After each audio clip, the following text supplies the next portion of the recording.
Welcome friends, Igor is here, and in this video we will discuss the rank and nullity of a linear transformation.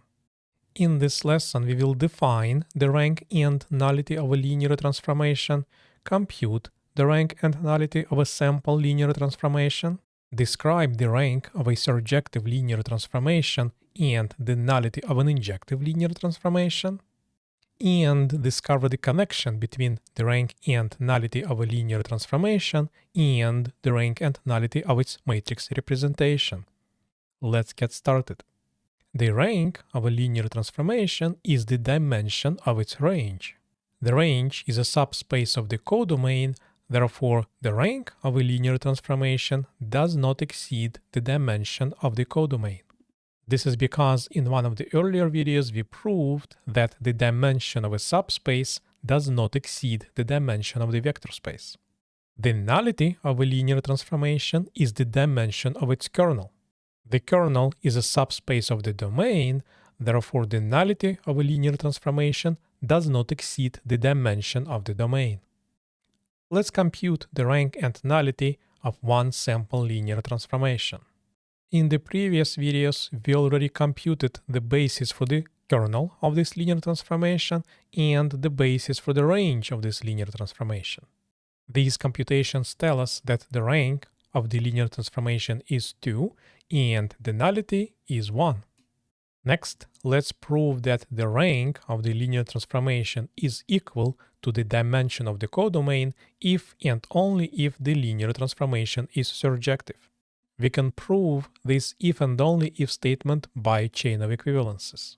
First, to say that a linear transformation is surjective is to say that the range of the linear transformation is equal to the codomain. But a subspace of a vector space is equal to that vector space if and only if they have the same dimension. Next, let's show that the nullity of a linear transformation is equal to 0 if and only if the linear transformation is injective. Again, the proof of this if and only if statement will be based on a chain of equivalences. Saying that the linear transformation is injective is equivalent to saying that its kernel is trivial. But this is equivalent to saying that the dimension of the kernel is equal to 0. Next, let's observe that if we add the rank and nullity of a linear transformation, we will always get the dimension of the domain. I will not state a complete proof. Instead, I will give you an idea how to go about this, and I recommend that you try proving this on your own. Let's denote by R the rank of T and by S the nullity of T.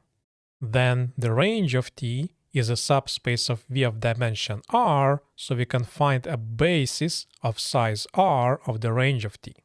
Also, the kernel of T, which is a subspace of the domain U, has dimension S, therefore we can find a basis of size S for the kernel of T. Each vector for the basis of the range is a member of the range, therefore it has a non-empty preimage. So, for each vector in the basis for the range, we can find a vector in the domain which belongs to the preimage. Then we are going to construct a set B. This set contains R plus S vectors, and in fact it is a basis for the domain. Therefore the dimension of the domain is R plus S, which is the rank plus the nullity of the linear transformation. Here is an illustration of this result. We already established in this video that for this linear transformation the rank is equal to 2 and nullity is equal to 1.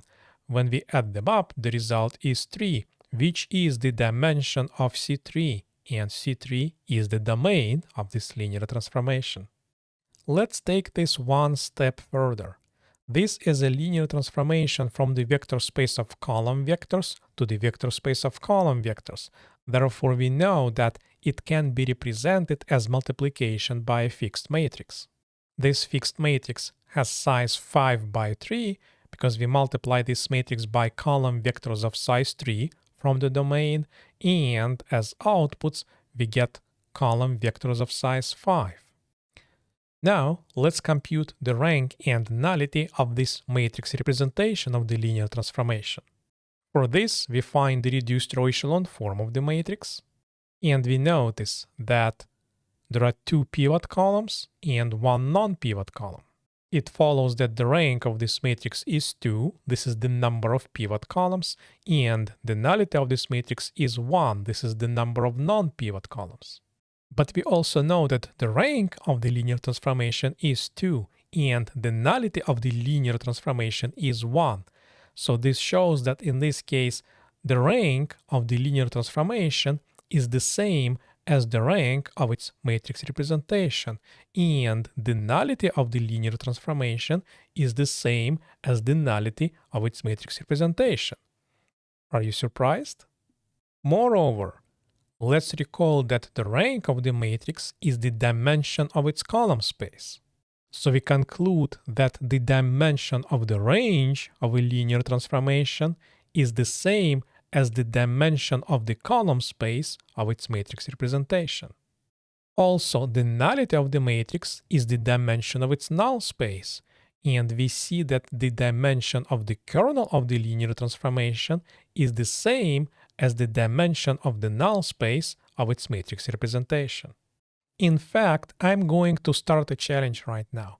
I challenge you to understand why actually the range of the linear transformation is the same as the column space of the matrix A, and the kernel of the linear transformation is the same as the null space of the matrix A. If you found this video useful, please give it a like to help others discover this content, and subscribe to this channel to see more of these videos. In the next video in this series, we will talk about invertible linear transformations. I will see you later.